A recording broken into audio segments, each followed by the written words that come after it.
Hello students, I welcome you all to the platform of Infinity Vision. I am Anjali Singh and today we are going to discuss the questions of CBSE class 10th sample paper science में chemistry section. So chemistry questions will be discussed in this video of your science sample paper given by CBSE board for the year 2021 and 2022. So these questions are basically going to be MCQ. सारे questions MCQ हैं and 1 mark each questions हैं. And as we all know, for the term 1 paper, so this is the term 1 paper sample paper. So in term 1 you have 3 chapters of chemistry and the rest are of bio and physics. So majorly the syllabus comprises of chemistry in term 1. So the number of questions for term 1 are going to be more from the chemistry subject. In the sample paper there are 24 questions approximately from the chemistry part of your science book. Okay, so let's just see the questions. We'll discuss the answer and I hope after this video you will be able to understand what kind of questions the CBSE might ask you from the syllabus provided for term 1 chemistry. So let's begin. So the first question is, Rima took 5 ml of lead nitrate solution in a beaker and added approximately 4 ml of potassium iodide solution to it. What would she observe? Now we are given with the volume of lead nitrate and potassium iodide given, but nothing about the measurement is given in the options. So therefore you need not confuse yourself कि हमें ये 5 ml और 4 ml का कुछ करना है. We just know कि हाँ दोनों चीज़ें react करी हैं, एक 5 ml है एक 4 ml है, although equal होती तो ज़्यादा better precipitate form होता, but solution में क्या हो रहा है, आपका reaction हो रहा है between lead nitrate and potassium iodide. Now this we are taking an aqueous solution and this we are taking an aqueous solution. जब ये दोनों react कर जाते हैं, we get lead iodide which is solid and it is forming a yellow PPT. Also आपको product में मिलता है KNO3 which is aqueous. So lead iodide का PPT तो बनेगा ही and that will be yellow in color, so the yellow precipitate is formed. It is a double displacement reaction and also can be classified as a precipitate reaction. So this was your first question. Simple answer है, आपके NCERT में ये reaction given है double displacements में, so need to learn that. Next is identify gas A in the following experiment. Now this image has also been derived from your NCERT book. The sample paper is basically based on NCERT only, nothing here and there. सारा का सारा paper NCERT based है. It is just picking the questions from inside the textbook so that the student focuses more on the concept and the language of the book rather than just wondering here and there कि question कहाँ से आ जाएगा, वो आपको उसी stuff में से question पूछ रहे हैं.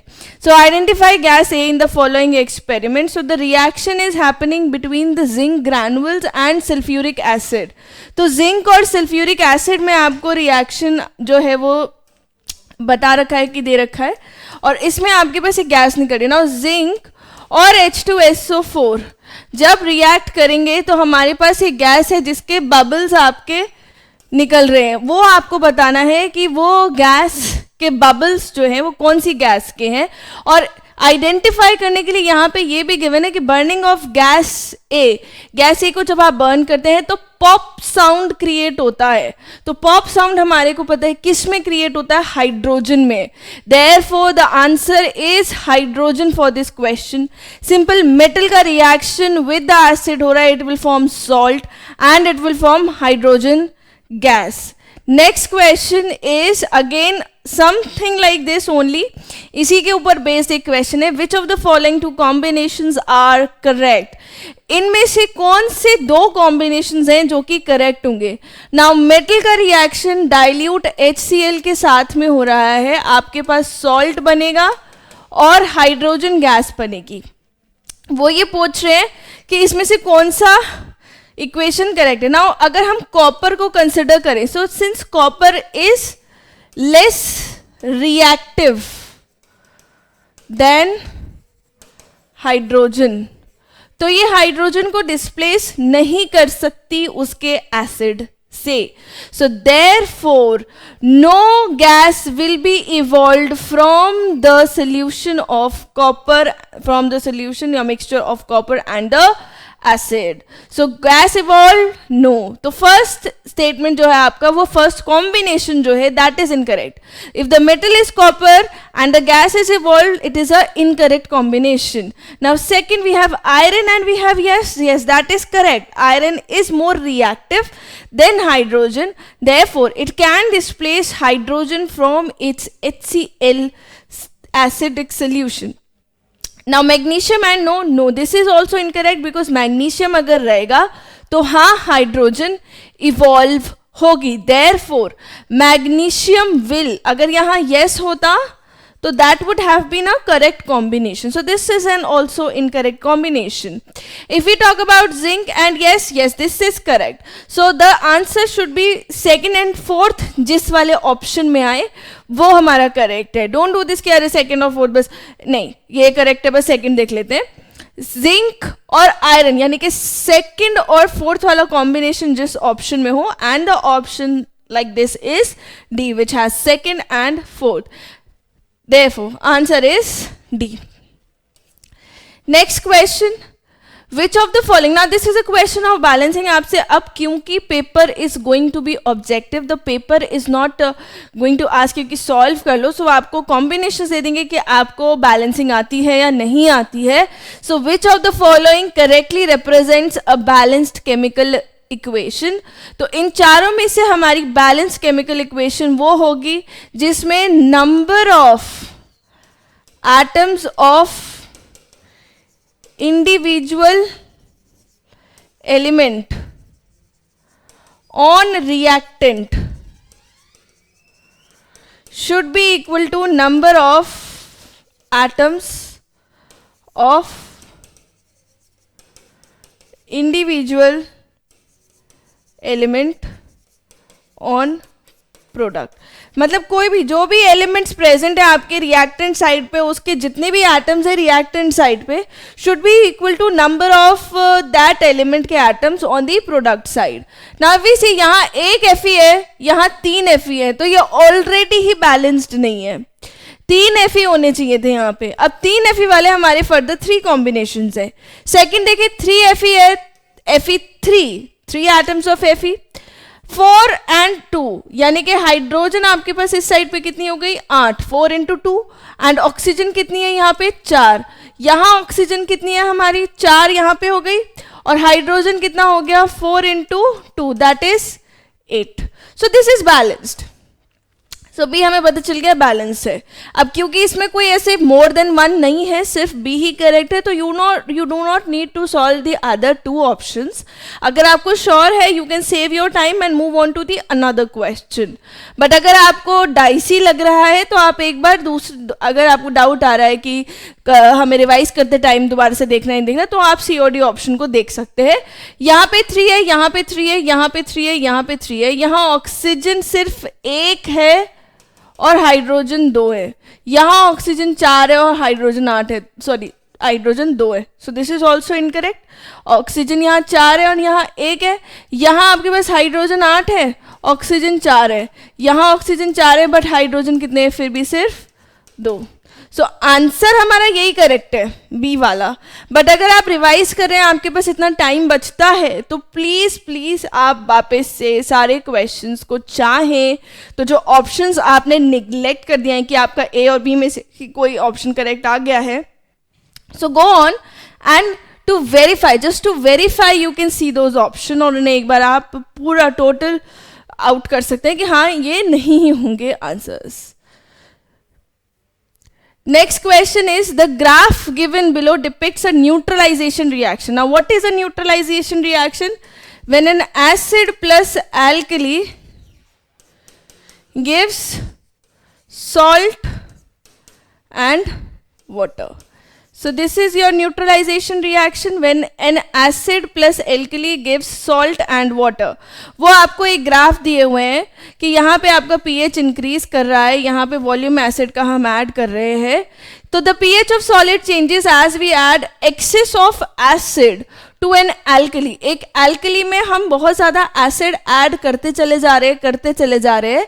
तो आपको ये बताना है कि which letter, यानी कि ये आपको 4 लेटर्स दे रखे हैं अल्फाबेट्स ABCD, किस पॉइंट पे ऐसा होगा कि आपका सिर्फ एसिड और सॉल्ट सोल्यूशन रह जाएगा. Which letter denotes the area of the graph where both acid and salt are present. So base is not present, they are asking you only acid and salt, and that is going to be D.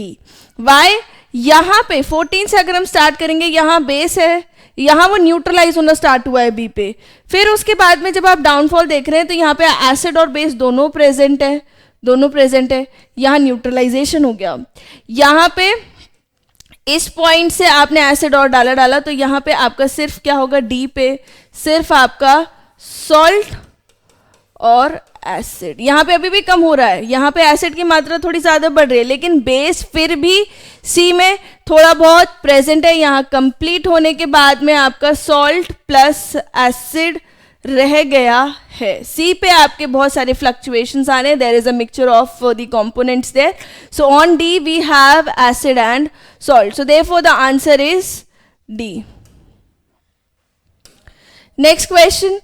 In the following reaction of iron and copper sulfate, now this is a displacement reaction, which option in the given table correctly represents the substance oxidized and the reducing agent? Now see, अब हमें आप इसमें oxidizing and reducing agent बताना है और substance oxidized बताना है. So as we know, अगर आप ऑक्सीजन डेफिनेशन से चलना चाहते हैं तो Fe के पास यहाँ पे ऑक्सीजन नहीं था, इस यहाँ पे SO4 लग रहा है, it is getting oxidise. So Fe is getting oxidise. 2 options like this is Fe, A and B. क्योंकि CuSO4 का Cu तो हमारा रिड्यूस हो रहा है, this is undergoing reduction. And if you want to see it by the electron concept, you can see कि copper 2 positive से copper में जा रहा है, it is losing electron. Okay, sorry, it is gaining electron, and Fe, from this Fe it is going to Fe2 positive, it is losing electron.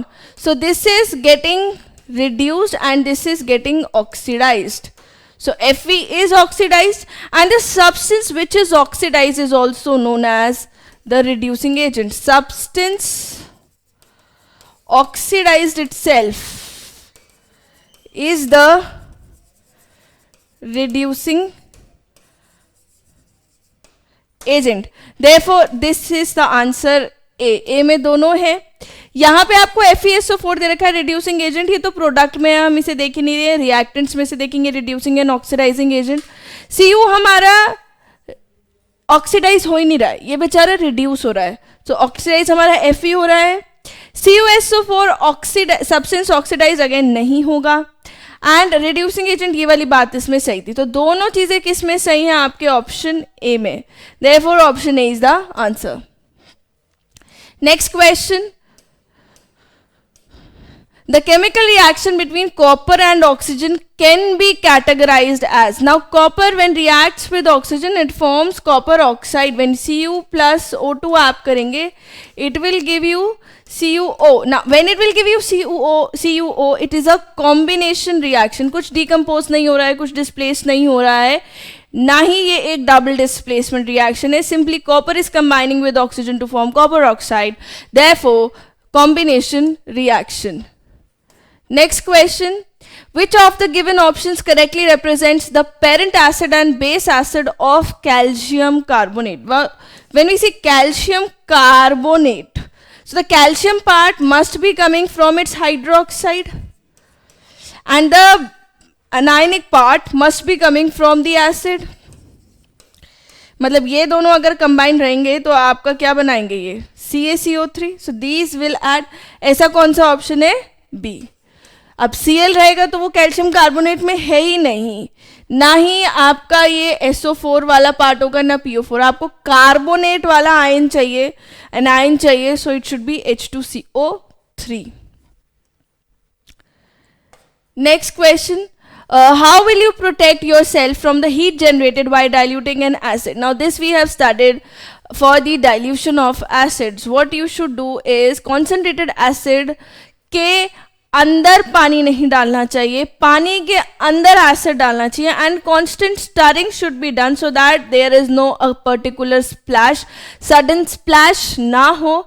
इसीलिए हम acid के अंदर पानी को नहीं डालते, हम पानी के अंदर एसिड को डालते हैं और कांस्टेंट स्टरिंग से डालते हैं. So what you need to do is by adding the acid to water by constant stirring. A option is correct. बाकी देखना ही नहीं कुछ. वाटर को एसिड में ऐड नहीं करते क्योंकि एकदम सडन स्प्लैश आएगा तो आपके ऊपर एसिड उठ के आएगा.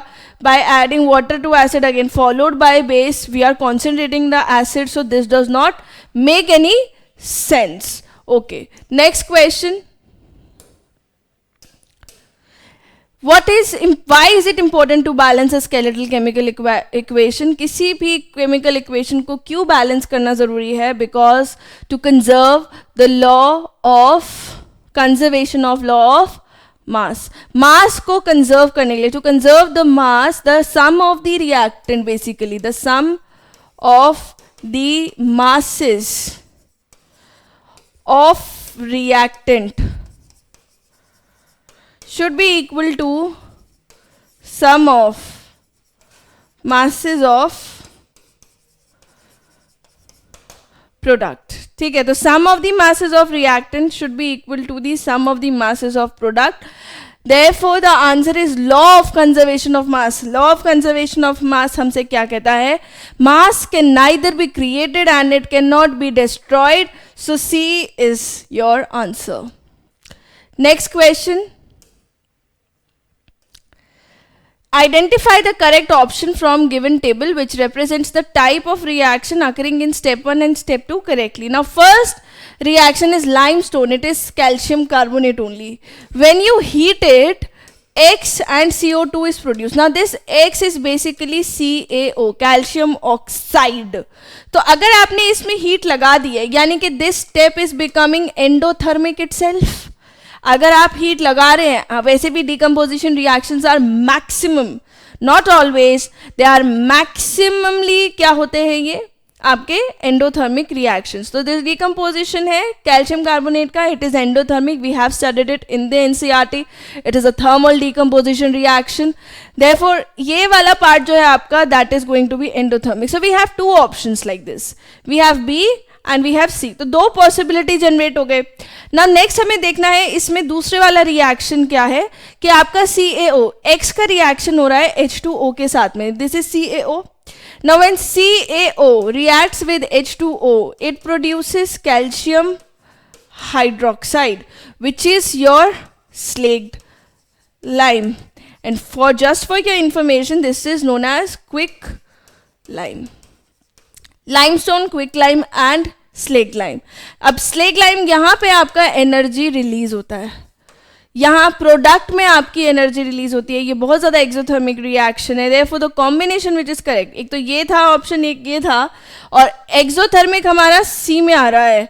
ये वाला पार्ट इज इनकरेक्ट. तो आंसर है सी. 11th answer is C. Now these are not according to the sample paper. The question number is not according to the sample paper because we have selected only the chemistry part. Okay, but you can see these are basically the maximum number of questions from the paper. So next question is, in which year is the concentration of hydrogen ion is the highest? Now what we need to know is pH is equals to minus log of H positive ion. Basically मतलब pH अगर increase करेगा तो H positive ion की concentration decrease करेगी. तो अगर हमसे ये पूछा गया है कंसेंट्रेशन आयन मैक्सिमम हाईएस्ट होनी चाहिए तो pH should be minimum. And where the pH is minimum, यहाँ आपका pH मिनिमम हो रहा है. कंफ्यूज हो सकते हैं बच्चे, सोचें यहाँ पे अच्छा pH सबसे ज़्यादा H पॉजिटिव आयन तो हम 2008 करीब में चले जाएं, but no, this is not the answer. The answer is 2002 because it has the least value of pH. So the H positive ion concentration is maximum here at this low. Okay, 2002. Next question. The diagram shows the reaction between metal and dilute acid. आपके पास 3 metals हैं जो कि HCl के साथ react कर जाएंगे, उनकी reaction हो रही है, और एक है कॉपर जो कि रिएक्ट करेगा नहीं. सो आउट ऑफ दीज 3 आपसे मैग्नीशियम के बारे में एक ऑब्जर्वेशन पूछिए कि अगर हम देखें तो ये मैग्नीशियम कहीं हवा में जा रहा है और बाकी ये दोनों ग्रैनुअल्स आपके नीचे हैं. So what is the reason of the different behaviour of magnesium in the test tube B? But different behaviour क्या है? यहाँ जिंक और आयरन भी रिएक्ट करेंगे हाइड्रोजन प्रोड्यूस करने के लिए, और Mg भी रिएक्ट करता है हाइड्रोजन प्रोड्यूस करने के लिए, तीनों रिएक्ट करते हैं HCl के साथ में. बट ये रिलेशनशिप क्यों डिफरेंट होता है? C Mg reacts with dilute HCl to produce hydrogen gas which helps in floating is the correct answer. Y?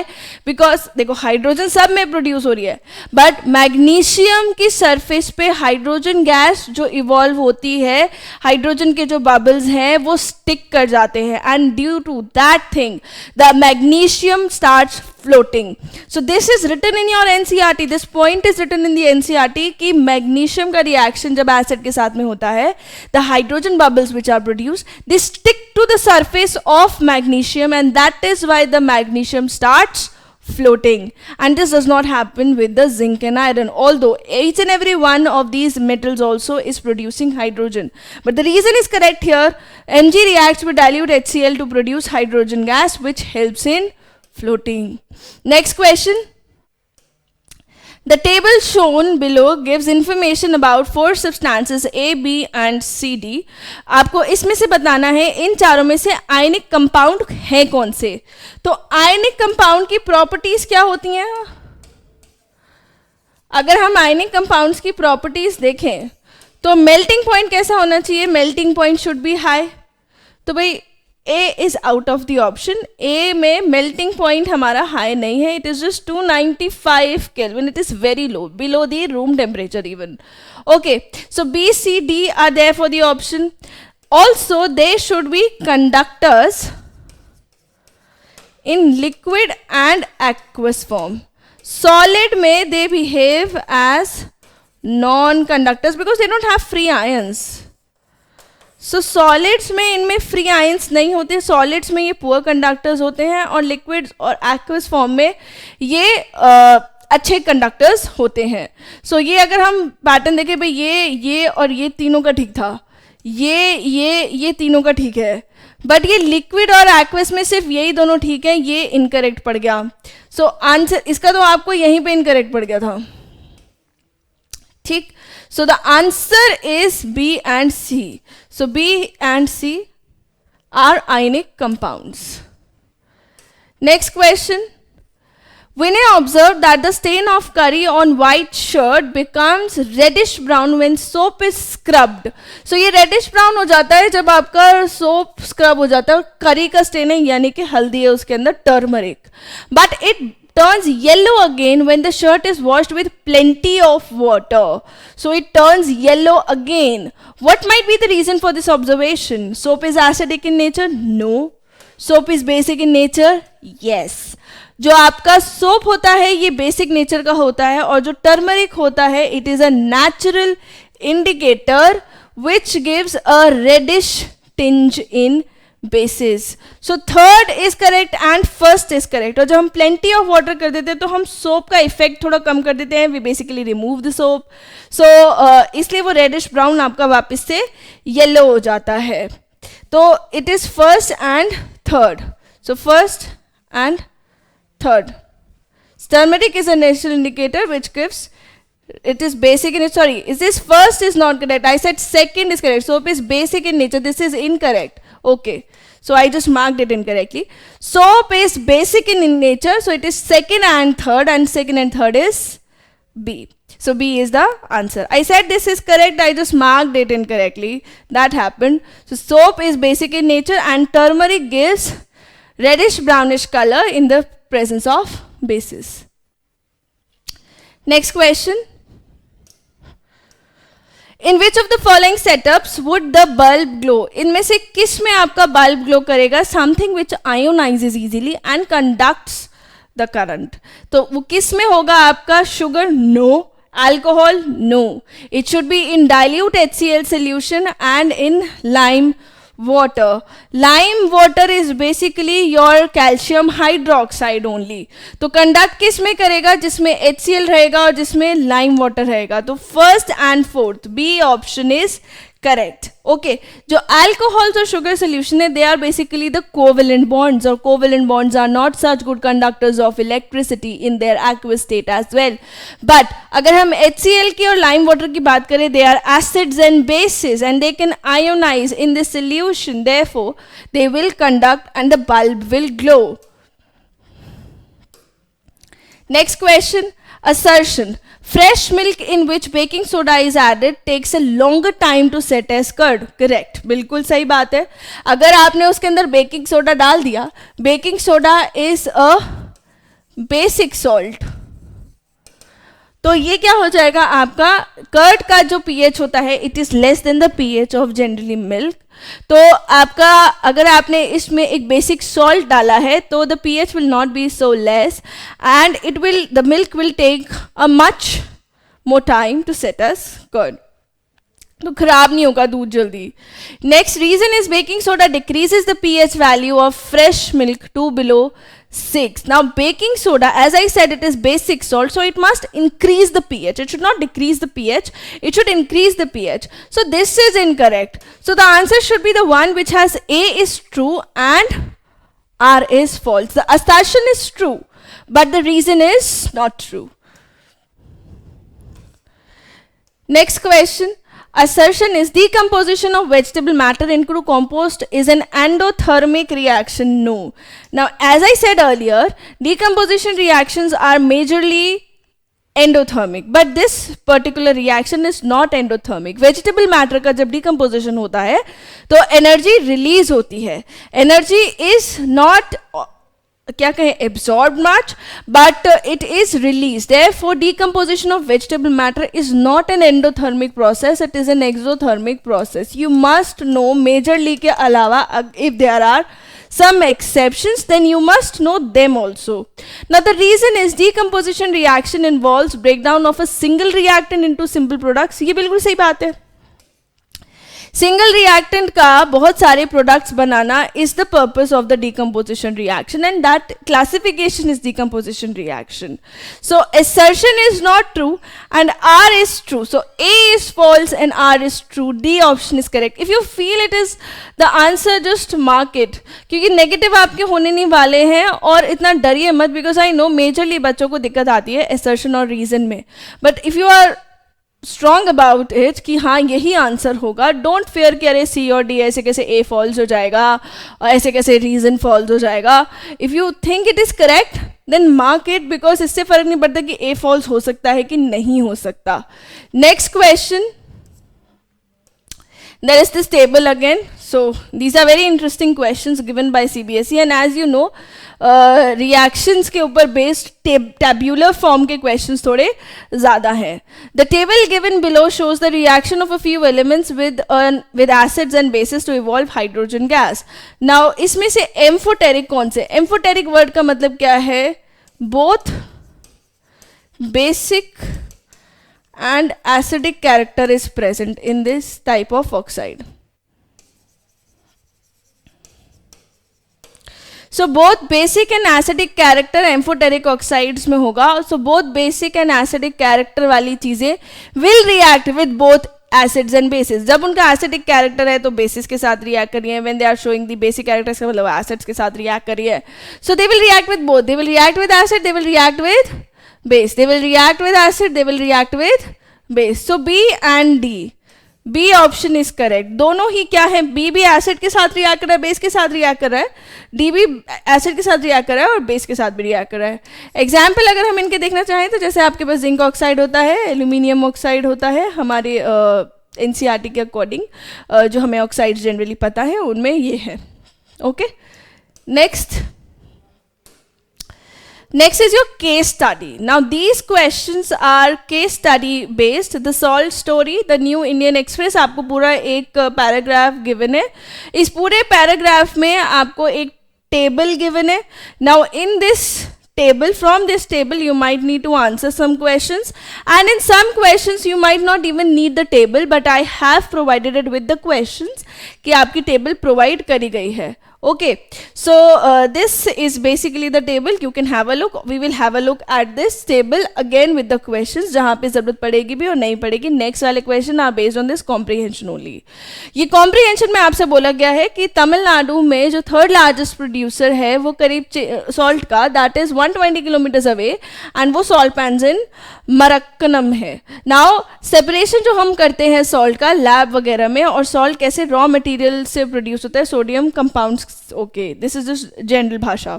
Sodium hydrogen carbonate baking में यूज होता है, सोडा फायर एक्सटिंग्विशर्स में. तो इसका आपको जो टेबल है, टेबल का पर्पस क्या है कि अगर आप 1 लीटर ऑफ सी वाटर को इवेपोरेट करते हैं, so these are the amount of the salts produced and in grams.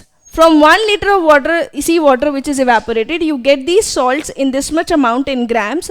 Total it is 45 grams. Now you might or might not need the table in the next questions, but we have provided it. Now the question says, which compound in the table reacts with acids to release carbon dioxide? Now these are the compounds given in the table: NaCl, MgCl2, MgSO4, CaSO4, CaCO3. but उन्होंने options में भी आपको given दिए हैं ये. अब हमें बनाना क्या है? We need to form carbon dioxide. अब carbon dioxide अगर acid के साथ react करने पे बनेगा तो it must be from a carbonate salt. So the carbonate salt हमें एक ही दिखाई दे रहा है, कैल्शियम कार्बोनेट. ये तो सल्फेट है, क्लोराइड है, तो ये CO2 प्रोड्यूस करेंगे ही नहीं. Therefore answer is CaCO3. You could have done this question without the table also. It is not needing the table. Okay, next question. So how many grams of magnesium sulfate are present in 135 gram of solid left by the evaporation of sea water? Now आपसे पूछा गया है अगर हमारे पास 135 gram of solid residue बच रहा है तो उसमें से मैग्नीशियम सल्फेट कितना होगा. Now इसके लिए हमें क्या देखना है? टोटल अमाउंट ऑफ 1 लीटर की बात नहीं है, वो आपसे बोले 1 लीटर में इतना करीब आपका टोटल सॉल्ट प्रोड्यूस होता है, मतलब सॉलिड प्रोड्यूस होता है. और यहाँ पे बोला अगर 135 ग्राम ऑफ सॉलिड है, सी वाटर इवेपोरेट हो गया, 135 ग्राम ऑफ सॉलिड आपके पास रह गया, तो करीब कितना मैग्नीशियम सल्फेट प्रोड्यूस होगा. तो जब 45 ग्राम ऑफ सॉलिड था उसमें से 6 ग्राम हमारे पास मैग्नीशियम सल्फेट था. Simple logic, 45 gram of total solid में से 6 ग्राम ऑफ मैग्नीशियम सल्फेट है. सो 135 ग्राम ऑफ सॉलिड में से कितना मैग्नीशियम सल्फेट होगा? 6 into 135 divided by 45. Okay, so this is 18 gram of magnesium sulphate. तो आपने सिंपल ये लगाना है, मतलब 45 ग्राम जब टोटल सॉलिड मिल रहा था, we had 6 grams of magnesium sulphate. Now we are getting 135 gram of solid, यानी कि इसका थ्राइस टाइम्स आपको सॉलिड मिल रहा है, तो उसमें मैग्नीशियम सल्फेट भी थ्राइस ही होगा, which is 18 grams. I have just applied simple unitary method here. So answer is C. Next question.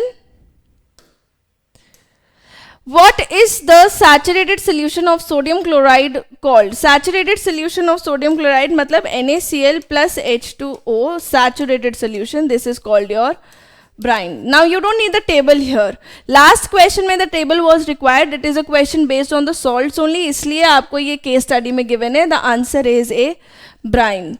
Next question is, what is the pH of the acid which is used in the formation of common salt? Now the pH of acid used in preparation of common salt. Common salt produce होता है HCl और NaOH के साथ में.